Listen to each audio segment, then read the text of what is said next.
What up, everybody, and welcome back to the End Zone. It's your boy Craig, and I'm here with some more news for you. Let's jump right into it. With the New England Patriots making almost no moves and missing out on the Calvin Ridley train, which I would say way too much money spent on the guy based on his production this past season. But, who knows? Maybe more to come from him. But the New England Patriots have signed KJ Osborne and tight end Austin Hooper to one-year deals. Nothing too exciting there. Austin Hooper, good blocker, relatively decent tight end, but once again, nothing super special going on. KJ Osborne is a fairly good number 3 wide receiver, but, the Patriots don't need number 3 wide receivers. We need 2s and 1s. So where is this going to get addressed? Is it going to get addressed? I know Gerard Mayo said that they was going to be, bringing out the Brinks truck to sign players, and yet you got Austin Hooper, KJ Osborne, and Antonio Gibson. So nothing too exciting there for the New England Patriots.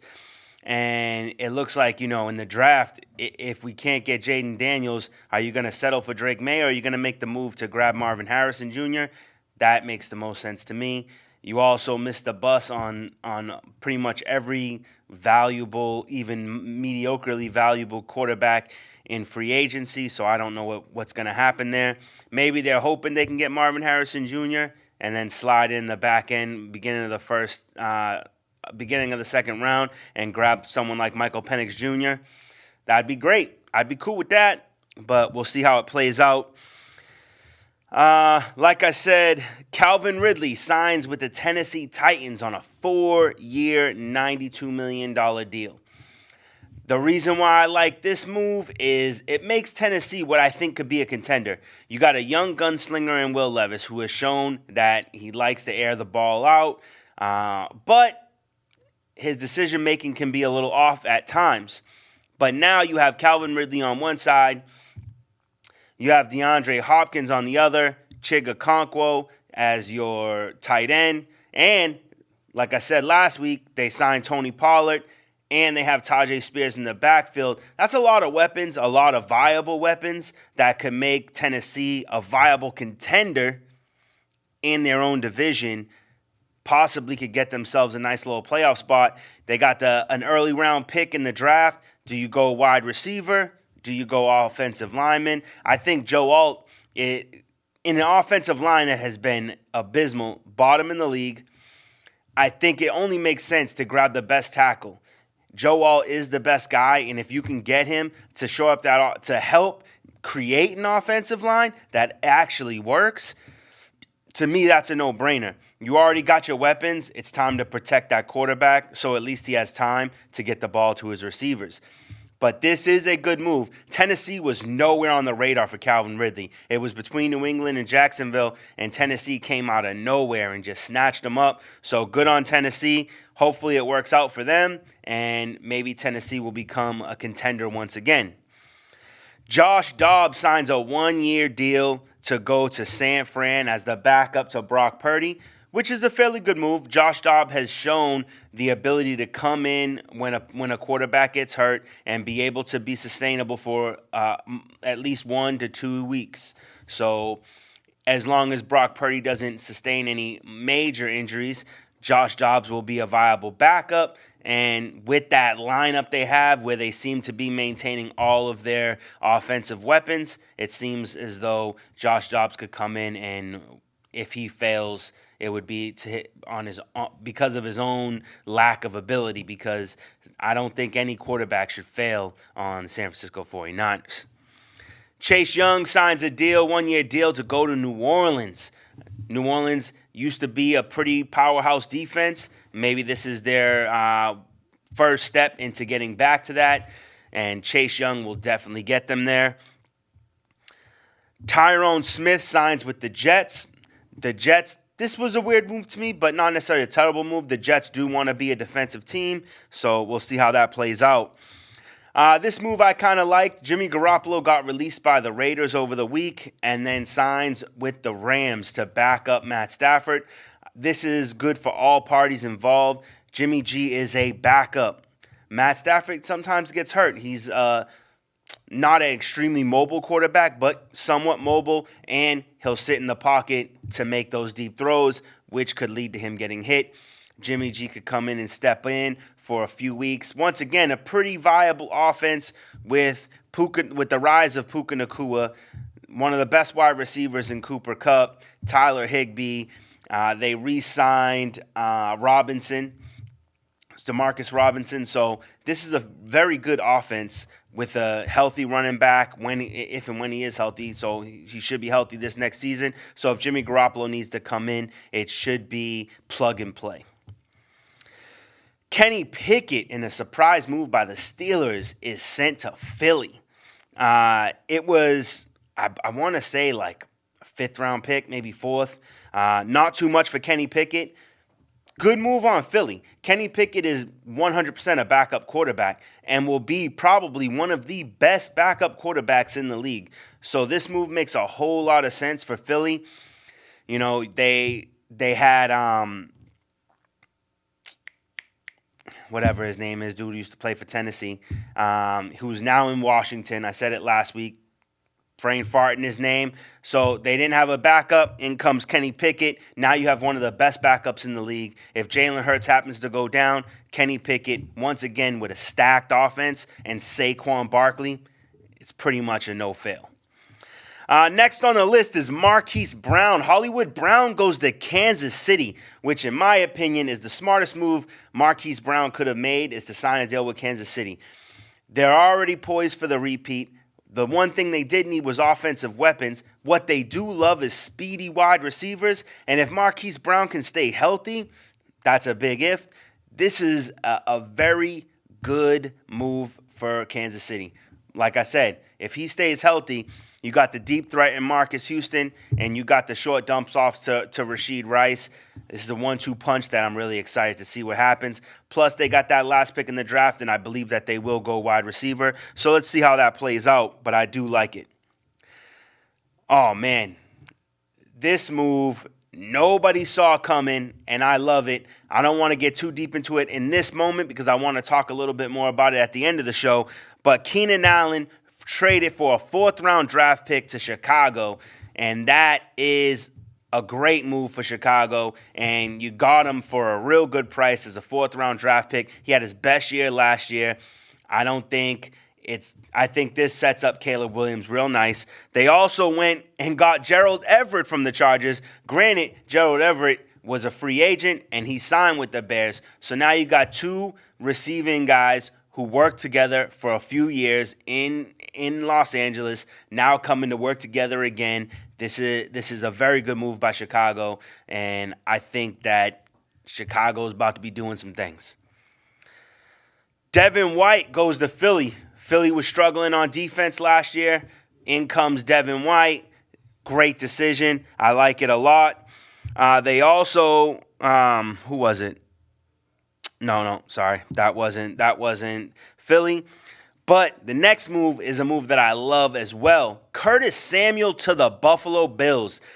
This is something that Buffalo has needed really badly. Another veteran wide receiver who just goes and does his job. That's what they need. Curtis Samuel. They had Gabe Davis, the one-trick pony. Curtis Samuel has all the tricks. He is a guy that can go downfield. He can make plays with his legs. This is a solid wide receiver, something the Buffalo Bills needed badly. And he can come in as a solid veteran and kind of get in that locker room, try to bring the guys back together. You know, you got problems with Stephon Diggs, complaining all the time. I don't know, maybe it is time to move on from him, but where do you move? You don't have a high enough draft pick to get one of these number one studs. Is there anybody that's becoming available in the draft? I don't know. Maybe you could make a play for Justin Jefferson. That'd be crazy, but I don't think that's going to happen. Buffalo needs to do something. Curtis Samuel is a great first move. Arik Armstead to Jacksonville, another move that I like. Solid offensive lineman going to a team that needs offensive line help today. And then Sam Howell traded to the Seattle Seahawks to create a quarterback battle, which is very good. Sam Howell by no means is better than Geno Smith at this point in time. But if you get these two guys in who are close in proximity and talent, but vary in talent, I think the competition could rise, to make one of them or both of them rise to the occasion. And even if not, if Geno Smith goes down, Sam Howell will come in and will be a viable backup. Once again, Sam Howell, probably one of the better backups in the league, so I like this move a lot for Seattle. And they got him for peanuts. They gave up a third-round draft pick. Seattle gave up a third and a fifth, and they're getting a fourth and a sixth. So not too much swing there. I really like this for Seattle. Smart move. I actually thought Seattle was going to be in the running for a Justin Fields or a Mac Jones. I think Mac Jones would have been a better option, and you could have got him for way less. But, hey, who am I? Desmond Ridder traded from Atlanta to Arizona for Rondell Moore. Atlanta, you won this trade 100%. Desmond Ridder, okay, decent backup, definitely not a starting QB, which proves this. Atlanta has moved on since signing Kirk Cousins. They'll probably keep Taylor Heineke since even though he's not as good as Kirk Cousins, their skill sets are very similar. Non-mobile quarterbacks who can throw the ball downfield. So Rondell Moore to Atlanta tells me Atlanta is trying to do everything in their power to win now. You sign Darnell Mooney. Then you go down and you trade for Rondell Moore. You got the number 8 pick in the draft. Are you going to go wide receiver again? Maybe you just go defense for the edge rusher. I don't know. But all I do know is the good decisions are being made. Holy crap. Mike Williams, who was released from the Chargers earlier this week, just signed a 1-year deal worth up to $15 million with the Jets. Now, this is a great move offensively. If Mike Williams stays healthy, he's a big body receiver who can make those contested catches. The only problem with that is when he's making those contested catches is when he gets hurt. So I like the move for Mike Williams. You're going to a team that needs wide receiver help because we all know Allen Lazard is not a number 2. So to give them a number 2 guy, you go and grab Mike Williams. If you can keep him healthy, that's awesome. I love it, and I think that they made a good choice. A little bit too much money. $15 million sounds like a lot for a guy like Mike Williams who might only play 10 games. But once again, who am I? Next on the list, Joe Flacco to the Colts. I kind of thought that Cleveland would want to keep Joe Flacco. He did so well to get them into the playoffs. I mean, granted, he lost his first playoff game with them, but Joe Flacco is a smart, worthy backup. But going to Indianapolis, good move for Indy. A little weird. You got 2 quarterbacks who have no similarities. So if Anthony Richard goes down, you have to change the playbook completely in order to use Joe Flacco. So this is a weird decision. So I don't know. I mean, I would have thought you would have gone for, if you want a backup, go for Justin Fields over Joe Flacco. Makes the most sense to me. Clearly, I'm wrong about that because that's a weird move. Wow. Joe Flacco to the Colts, huh? So then we have, this is probably another one of those moves that I loved a lot. Deontay Johnson traded from the Pittsburgh Steelers to the Carolina Panthers. It was basically a pick swap, and Pittsburgh also got Deontay Jackson. So Pittsburgh got a defensive player because they're a defensive team, and Carolina gets the much-needed wide receiver 1 that they need. Like, you got to get this kid weapons. Bryce Young, what is he going to do when Adam Thielen and DJ Chark? Come on, man. Jonathan Mingo, it's not enough. So now in comes Deontay Johnson, who's not only a target earner, but a target hog. And if you've seen what Adam Thielen did in the first half of the season and translate that into Deontay Johnson, a much younger and a better, at this point in time in his career, a better wide receiver than Adam Thielen, I feel like Deontay Johnson is just going to soar. Bryce Young, definitely better than Kenny Pickett, definitely better than Mitch Trubisky. Like, I believe Deontay Johnson just found his home. I think a lot of good things are going to happen for him in Carolina. I don't think it's going to make Carolina a competitor in the division, but who knows? If Adam Thielen can remain healthy and do what he did last year, and Deontay Johnson can find himself what he was 3 years ago, this could be a dangerous offense. And then they build up that offensive line, make it real nice and pretty. Miles Sanders and Chuba Hubbard can control that backfield. This could be a dangerous team, but we have to see how it plays out in the future. Vikings agree to terms with cornerback Shaq Griffin, so that's cool. Do we got anything else in here? And Tre'Davious White is visiting with the Rams on Tuesday and will visit with the Titans and the Giants later on this week. So Tre'Davious White, high-level corner, going to be signing with a new team very shortly. Then we have Alexander Mattison going to the Las Vegas Raiders on a one-year deal.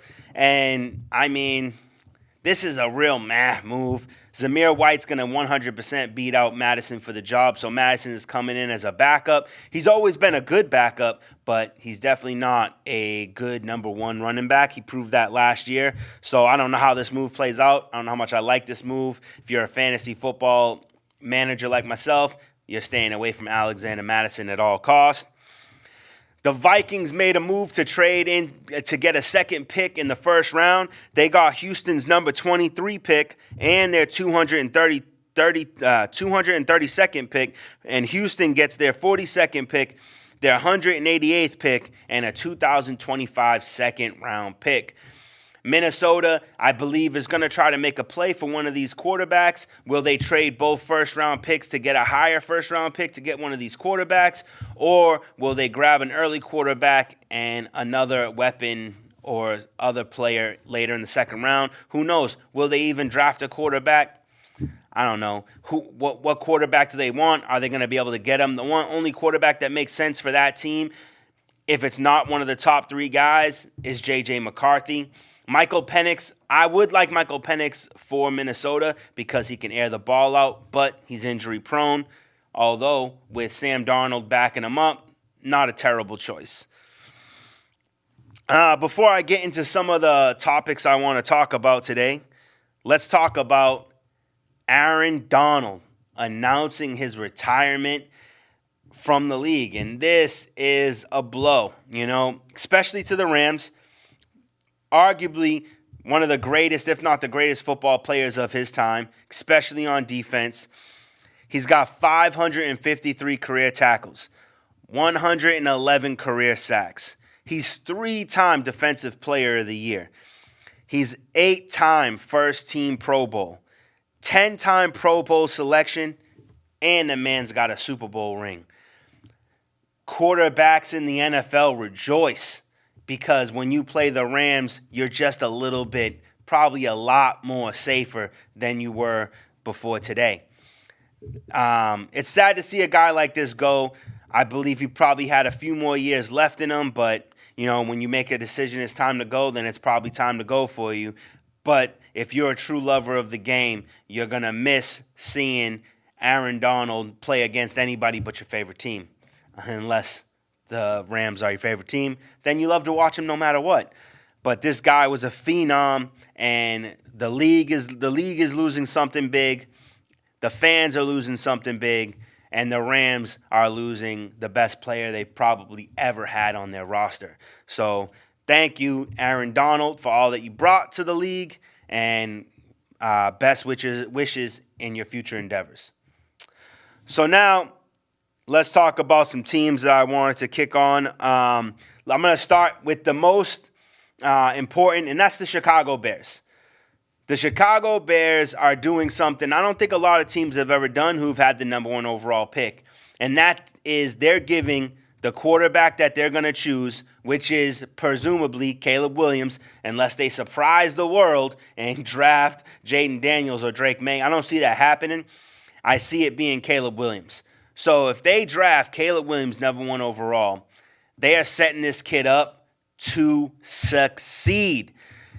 You bring in a veteran, do your job wide receiver like Keenan Allen, who doesn't have top speed, but has some of the best route running in the NFL that I've ever seen. The man knows how to create space and separation.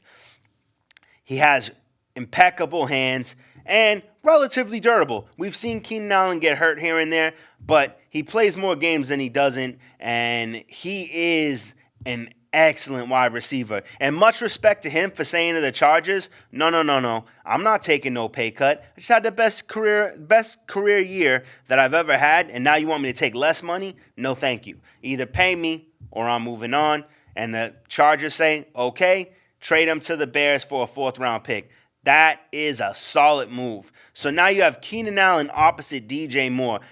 2 guys who are impeccable at route running, creating space, and catching the ball. And making plays with their feet. Like, this is going to be a dangerous offense. Then you go and you add Gerald Everett. Now, no one's saying Gerald Everett is a top 10 tight end. He ain't going to be a top 10 tight end this year. But you got Gerald Everett on one side, Cole Kmet on the other. These are 2 very good tight ends, and I think protecting on the O-line, they're 2 guys who can block. So now you're going to be able to up the run game. And now you have DeAndre Swift in the backfield, who is going to become your security blanket. Anytime you're in danger, boom, dump it off, screen pass to DeAndre Swift, and let him make plays with his legs. This team is coming together nicely. Now it's all about that 8 overall pick. What are you going to do? If one of these top 3 wide receivers fall to you, will you draft them? Are you going to go ahead and grab yourself the best offensive lineman that's available at that spot to help protect your quarterback? Because those are the only 2 things that would make sense to me. I think that grabbing the wide receiver is great long term, but for the short term and also the long term, you got to go offensive lineman, in my opinion, because you got the number 1 prospect. You got what's arguably considered one of the greatest prospects since Andrew Luck coming to your team. Let's give this man all the time you can give him by protecting him. You know, it makes the most sense to go offensive line with that number 9 pick or 8 pick, whichever one it is. So I hope that they do right. So far, it seems like they're making nothing but excellent decisions to make sure when Caleb Williams shows up, he's already poised to succeed.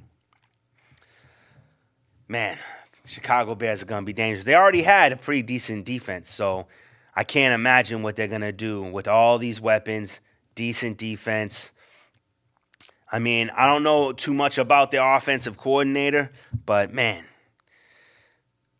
this is a team that's built to win. And I can't wait to see how it plays out, because all this talk about Caleb Williams, and if he turns into a dud, this might be the biggest dud ever. You know, Trevor Lawrence was considered to be the best athlete coming into the NFL ever. They said he was going to be the best quarterback the league's ever seen, and he's kind of fallen way short of that.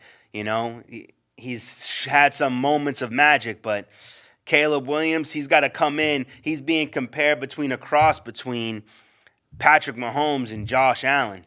Man, if you don't deliver on that promise, whew, boy, league's going to go nuts. Chicago's going to go nuts. And can I say, you're drafting Caleb Williams.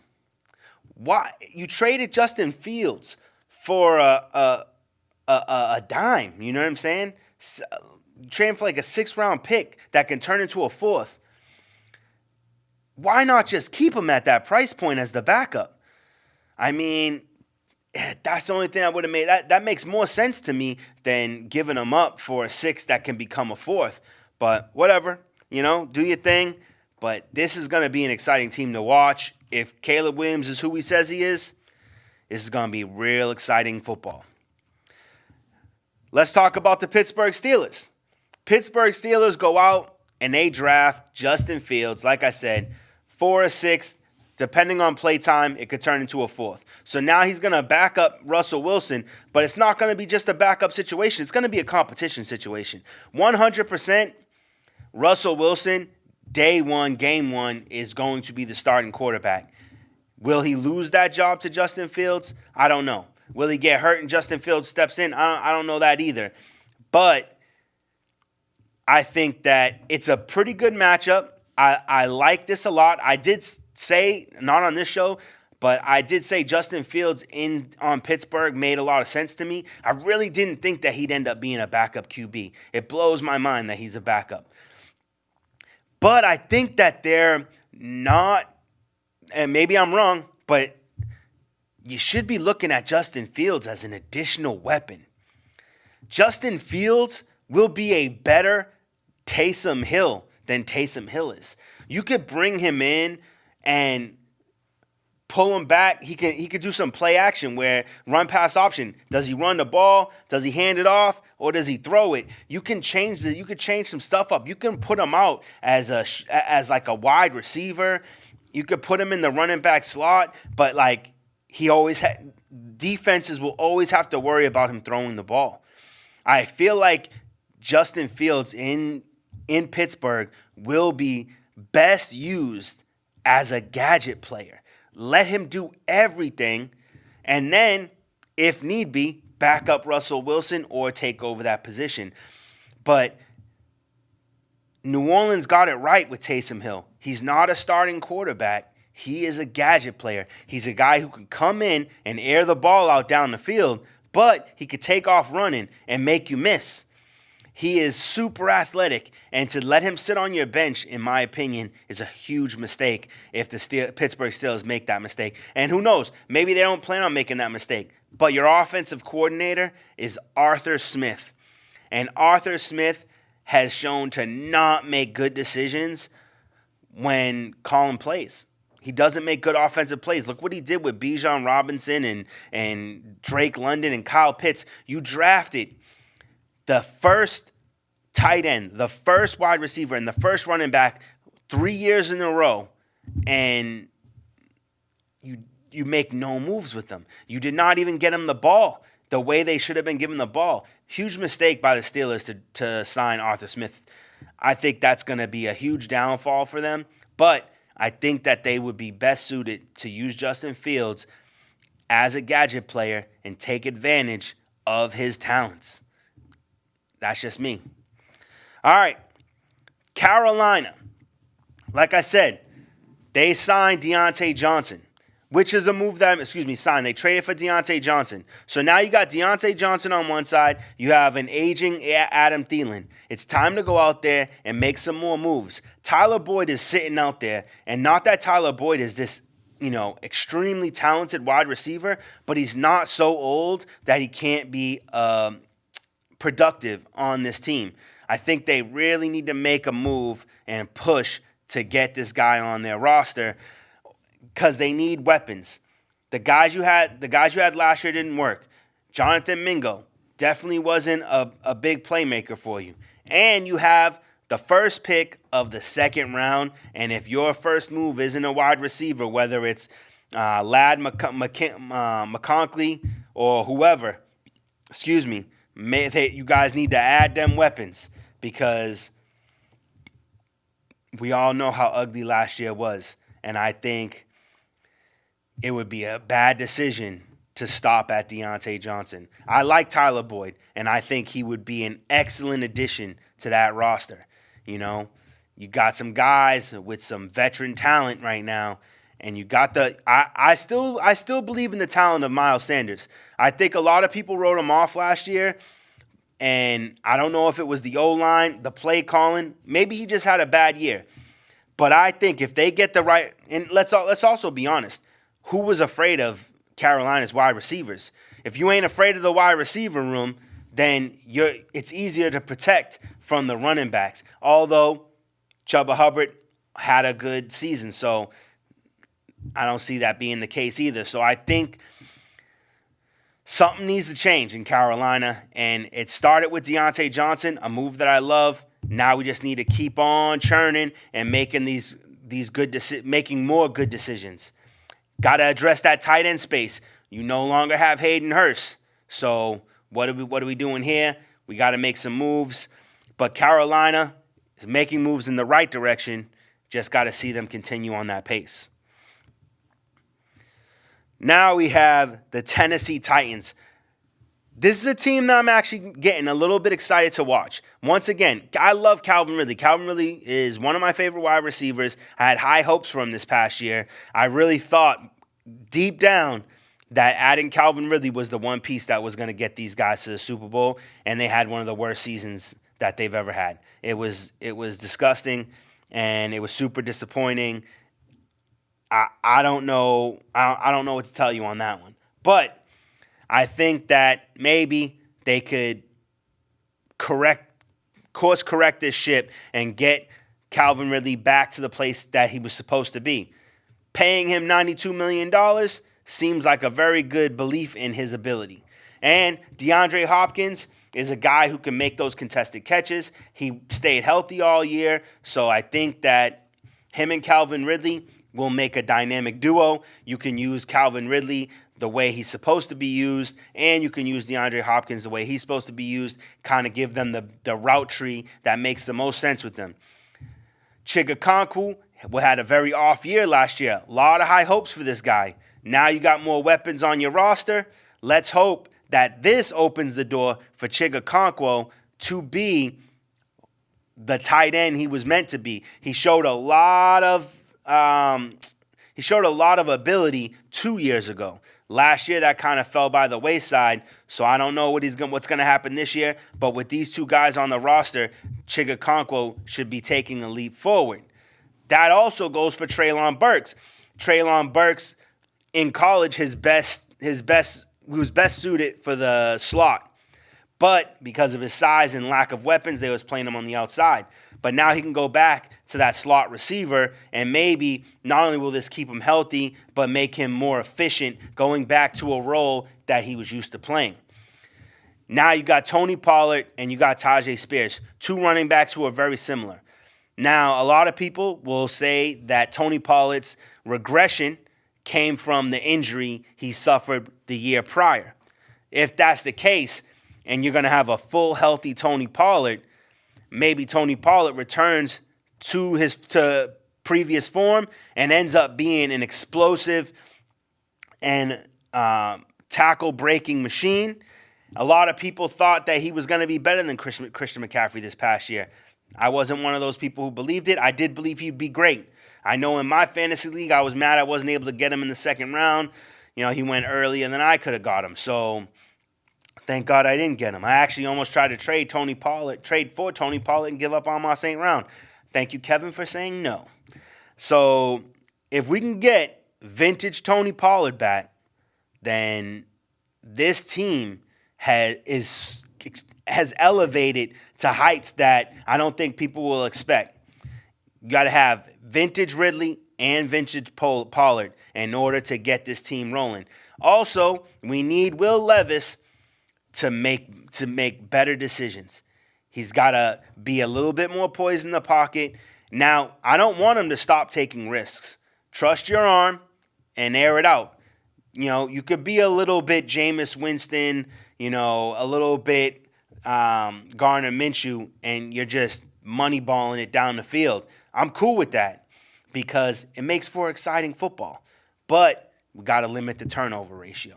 So I think that this team has a lot to give if and only if these two guys, Tony Pollard and Calvin Ridley, can be vintage versions of themselves. We don't need vintage Hopkins. We need the Hopkins we had last year. Just doing what you do best, get those contested catches, make some plays.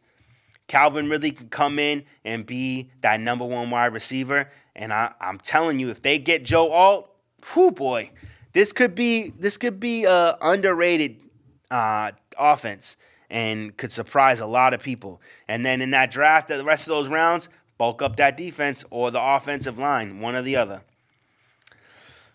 So now let's talk about the Atlanta Falcons. The Atlanta Falcons, just like the Chicago Bears, are trying to set up Kirk Cousins to succeed. By the way, I don't know if you guys heard about it. You know, There was the talk of Kirk Cousins because Kirk Cousins wears number 8. Kyle Pitts wears number 8. He asked what it would take, blah, blah, blah. Kyle Pitts says, just get me multiple targets each game. Kirk Cousins laughs, nah, I got to write you a check to whatever charity, organization, or to yourself, whatever the case may be, but I can't take it for free. Well, Kirk Cousins has decided to wear number 18 instead. So it's going to be a little weird seeing Kirk Cousins wear 18, but it is what it is. I like he wants to be a team player. He says he wants it to be about the team and not about his number. He doesn't want to be a disturbance in the locker room. He wants to be the guy that brings the locker room together. And that right there is exactly what I told you. Kirk Cousins is a locker room guy. He is going to rally this team together, and they are going to play better football than they've ever played. Pause on regular football. I'm talking fantasy football right now. I'm going to bring some fantasy football into these talks every once in a while because I'm a fantasy football guy. The Atlanta Falcons are going to be a fantasy football treasure trove. I kid you not. Drake London is going to be a top 12 wide receiver 100%. With Kirk Cousins throwing the ball, we're going to see the Drake London that we've always been meant to see. But now they'll have, hopefully, the right offensive coordinator. I believe that they have the right coach. Now you just need to write up the plays and let Kirk Cousins do his thing. And I heard someone say this the other day, and I was one of the people who was like, Kirk Cousins, it's a good move, but, he tore his Achilles. But Kirk Cousins he's not a running back. He's not a wide receiver. He's not even a mobile quarterback. He's a pocket passer. His Achilles is going to be just fine. Now, that being said, every once in a while, Kirk Cousins will take off. I believe that will dramatically be brought down on how many times he's going to take off and run the ball in a scramble. You might see Kirk Cousins throwing the ball away a little bit more when he's being pressed. But that's fine.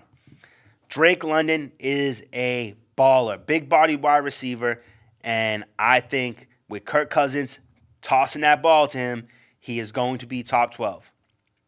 Kyle Pitts. Now, I know if you're like me, you've been dealing with this is Kyle Pitts' year for the last 3 years now. He had a good start to his rookie season, and then he got hurt for the season, and then he hasn't had a good season since. If you've been drafting him in fantasy, it's been nothing but disappointment. I promise you, this will be the year that if you draft Kyle Pitts, you will not regret it. And because of everything, even though you're going to get a discount, it's not going to be as much of a discount as you thought. Like if you would have got Justin Fields, it's not going to be the same discount. But you are still going to get a discount on drafting Kyle Pitts. And that discount is going to pay dividends because Kyle Pitts, he already planted the seed in Kirk Cousins. When you say hut, look to me. Throw me the ball, and I'm going to come down with it. I will make the play. I will get open. I will make the contested pass. Throw me the ball, trust in me, and I'll make it happen for you. So, therefore, he's going to be airing it out. They went ahead and got Darnell Mooney. Darnell Mooney's going to take the top off the defense. He's going to be downfield, catching the deep ball, because all the attention is going to be on Kyle Pitts and Drake London, leaving Darnell Mooney wide open all day.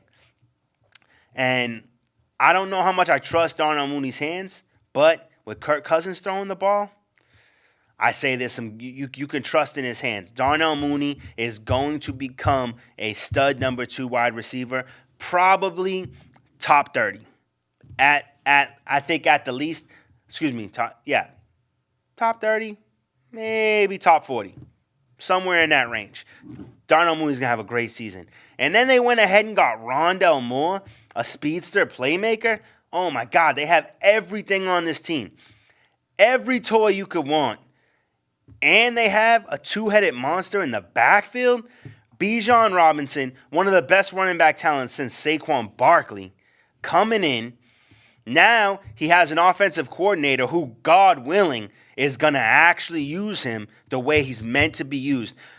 Bijan Robinson with the ball in his hands is absolute magic. The plays, the moves he was making to elude tackling, like, this kid is a baller and was mismanaged last year.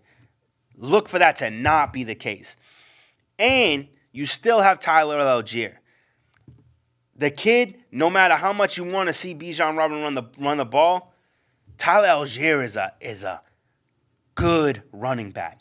I do believe that because of his talents, there are teams that need running backs. And if you traded Tyler Algier, I think there's teams that would give you market value for him. Maybe like a third or fourth round pick because he's young. You know what I'm saying? He was drafted the year before Bijan. Like, this is a young running back. You have him on his rookie deal, so in that aspect, it doesn't make sense to trade him. Why would you trade away a good running back when you don't have to pay him a lot of money? But you can get a good draft pick for him. But as a backup, you can't ask for much better than Tyler Algier. And Bijan Robinson, I am so excited to see. Like I said before, Bijan Robinson is going to win the rushing title this year. I'm not going to say blow away Christian McCaffrey because that's just ludicrous. Christian McCaffrey is the best running back in the NFL. But, man, Bijan is going to be going ham. And then they got that number 8 or 9 pick. It would be weird to go wide receiver. So I don't see them doing that. You got Dallas Turner and that kid Verse, good edge rushers, offensive linemen. Maybe if Joe Alt doesn't go to Tennessee, you draft Joe Alt and you just protect Kirk Cousins even more. Relatively good offensive line, but, you can always make that line better. But Atlanta is a force to be reckoned with. So I cannot wait to see how this team plays together and what they pull off because, man, that's going to be exciting football. Hands down. I can't believe it. So now we have in 2 weeks, so by the time you guys watch this, it will be right before the weekend. The following weekend, we have the start of the UFL. And, I don't know how excited we needed to be. But I want to see how it plays out, and I want to try to make sure that I can give you guys as many updates as possible. But you got to give this thing a chance, man, because it's football, and we don't have any football right now. So I want you guys to watch so you want to listen to what I got to say about it, find out who's who and what's what going on with the UFL. And what do we got? When's the first game? Let me look this up for you real quick. I talked about it a couple shows ago. March 30th, Renegades versus the Stallions. March 30th, Saturday football, man. Definitely tune in to watch that. It should be exciting. But what I'm really interested to figure out is how these quarterbacks are going to play out for the draft, first round drafts. You got Caleb Williams, who's obviously the number 1 pick. But wouldn't it blow your mind if they went Drake May or they went Jaden Daniels? Because here's what's crazy, right? So think about this. This just literally popped in my head because I'm not even going to lie to you. I went through my list faster than I thought I was going to, and I kind of ran out of stuff to say, so I had to come and think up with something real quick. But how crazy would this be, right? So Chicago Bears, they go out. They sign DeAndre Swift for the run game. They go and they trade for Keenan Allen.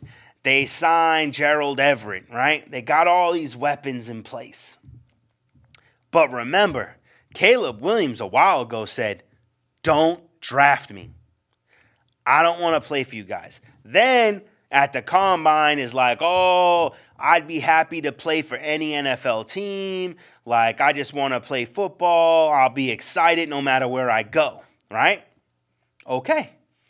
But the first thing was don't draft me.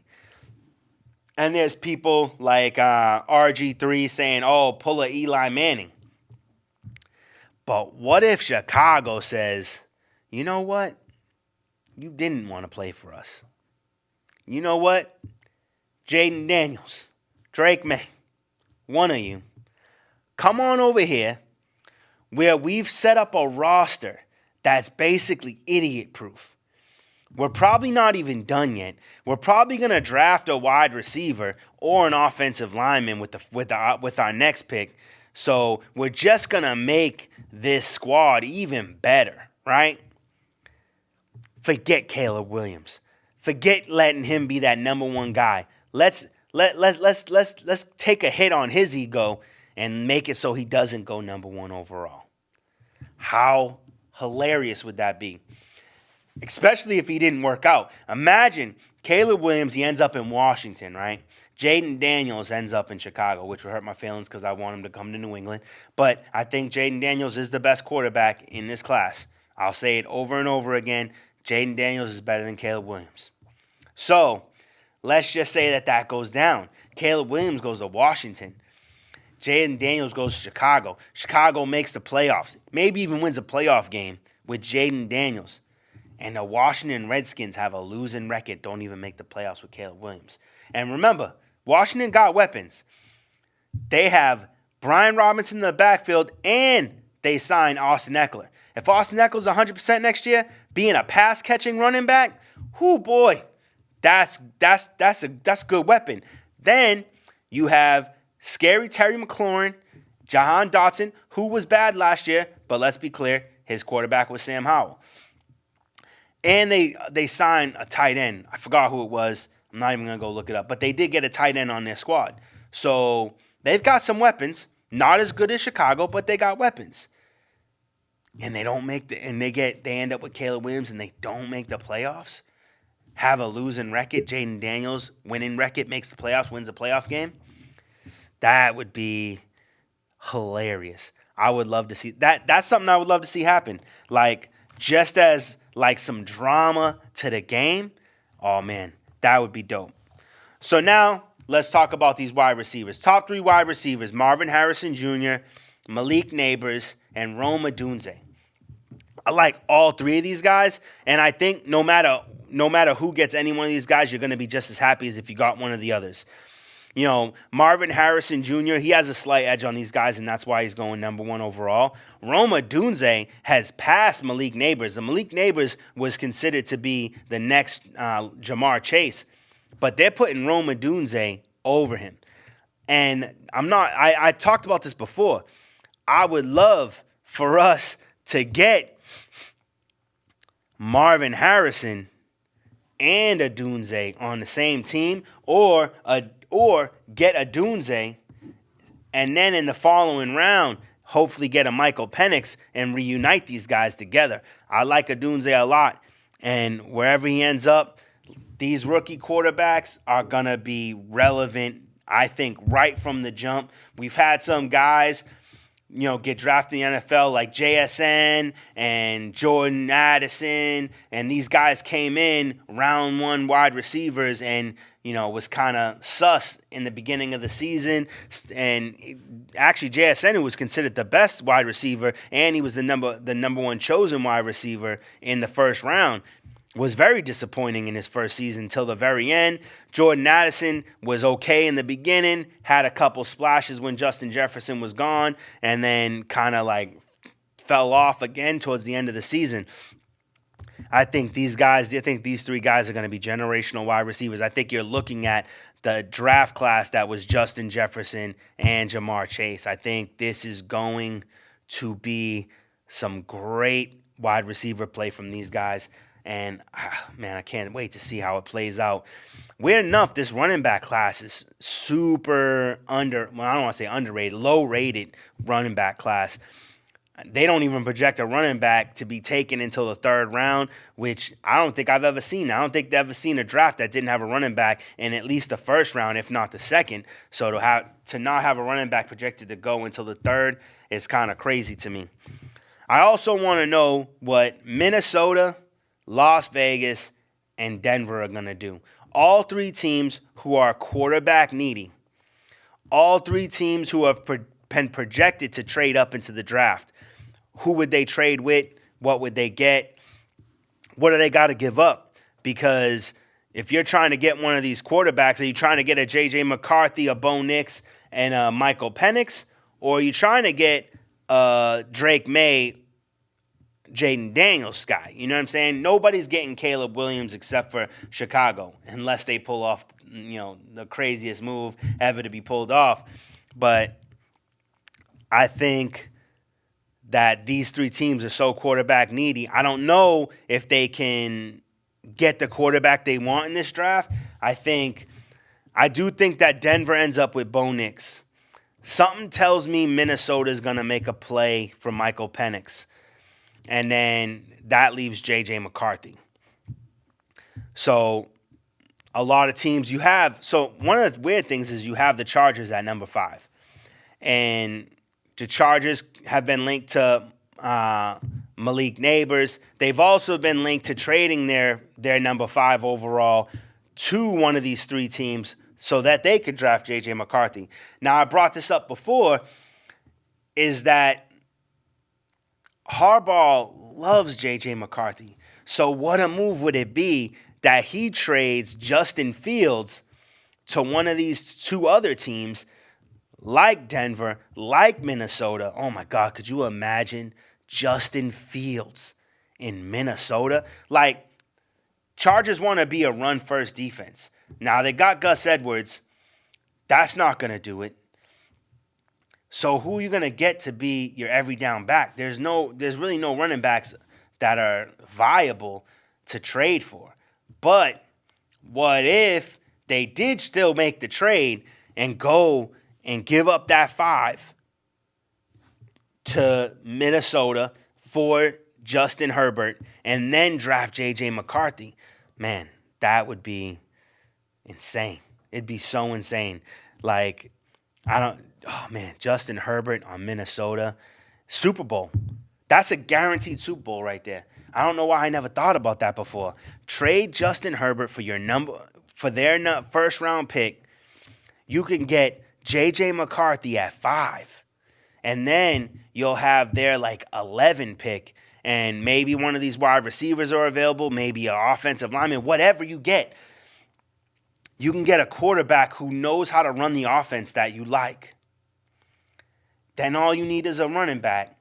And you got 2 first-round picks, 2 top-half first-round picks. Man, that'd be a dope move right there. I think that I don't know that I love it because you're giving up one of the best top 5, top 6 quarterbacks in the league, but you're not gonna just get a first for Justin Herbert. You're probably gonna get a first and probably a next year's first, 2 first-round draft picks for the likes of Justin Herbert. But that's great for you because then you get get 2 first-round picks this year, and then you have 2 first-round picks next year. That's insanity. That is absolute insanity. I don't know, but that's all I have for you this week. So tune in next week where we'll have more news. I'm sure there's going to be more free agent signings. I want to hopefully go over some mock drafts and whatever else I can come up with. But until then, I'll see you next week. Have a good night.